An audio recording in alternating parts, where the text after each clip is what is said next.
Hey, this is Jonathan Edmond over at Wave Beach Realty. Wanted to send you a quick video to discuss two things. I know you've had your home for sale by owner, and I wanted to discuss one, what's going on with the current real estate market and what I'm seeing, at least in our Myrtle Beach area. And also, I wanted to talk about commission structure because I feel like a lot of agents are still saying, hey, I charge 5 and 6%.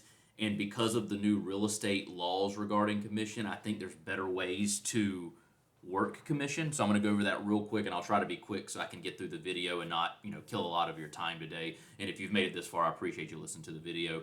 As far as the real estate market goes, right now you could kind of say we're in a buyer's market because I'm sure you're looking online or have looked when you had your property or when you put your property up for sale on Zillow and some of these other sites. There's a lot of inventory on the market, especially resale inventory. The reason a lot of that inventory is sitting is because you've got these builders like D.R. Horton, Lennar, Chesapeake, all these builders that are buying up land and throwing up homes. And for what you have to pay for some of these resales that sellers are asking prices for, a lot of these people can just go to a builder who's offering them closing cost assistance. They're buying down their interest rate to 4.5%, 5%, and it's hard to kind of say no to those when you can go buy a brand new home for what the cost of somebody's resale home is.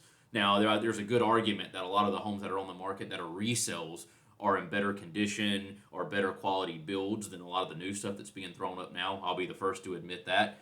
But as a buyer that's moving here mainly from out of state, they don't know that and they're going straight to the builders.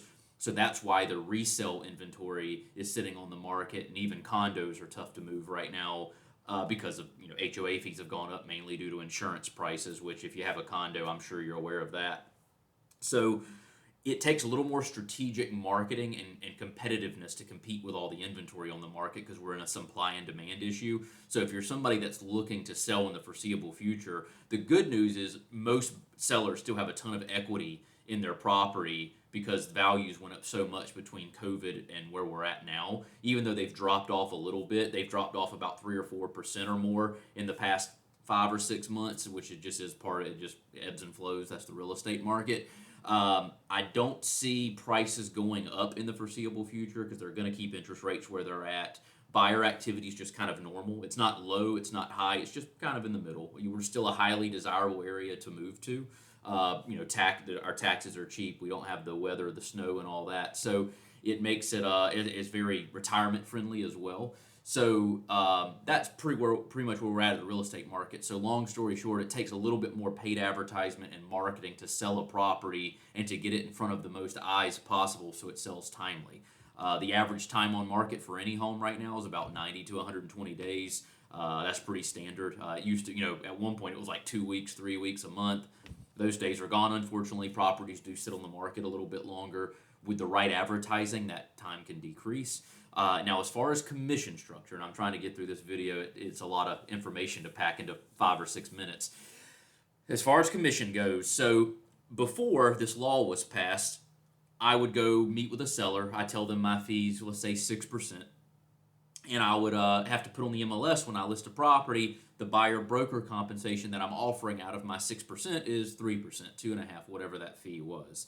So the buyer agent knew before they even sent me an offer that no matter what the deal got done at, no matter what the offer amount was, if the seller agreed to the price, that buyer agent was getting the 3% or whatever is listed in the MLS.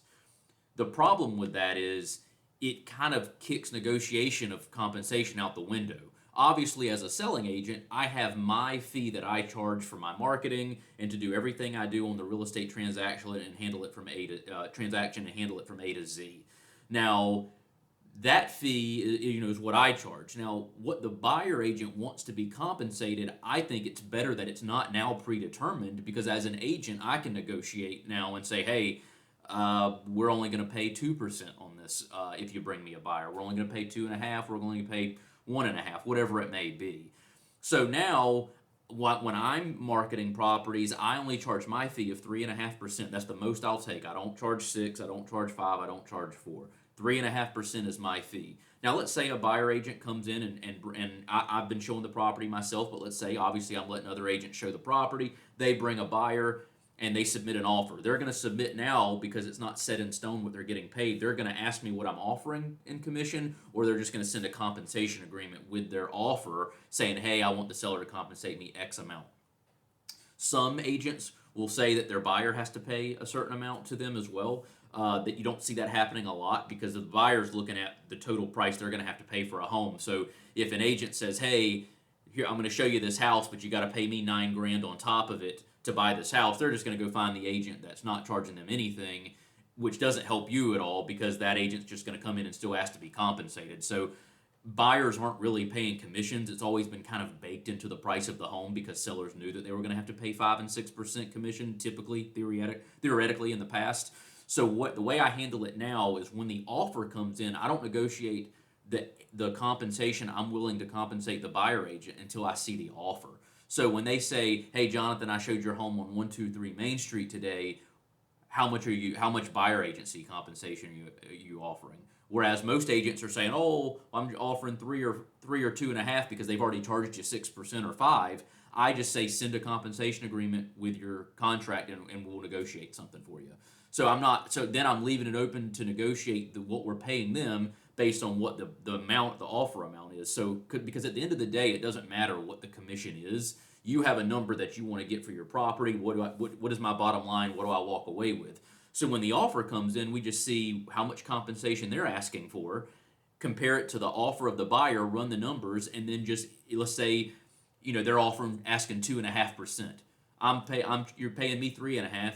Maybe I just say, all right, well, I'll give them 1% out of my 3.5, so I'll take 2.5. I'll give that buyer agent 1%. There's their 1% right there. To make up the other 1.5%, let's just counter offer 1.5% higher on the price, and so the buyer is in essence paying their agent's commission. We're just baking it into the counter offer in the price. So instead of locking a seller into paying, hey, you got to pay me 6%, and that's set in stone. If you sign a contract saying, hey, I'm paying 6%, whatever your home sells for, you got to pay that 6%.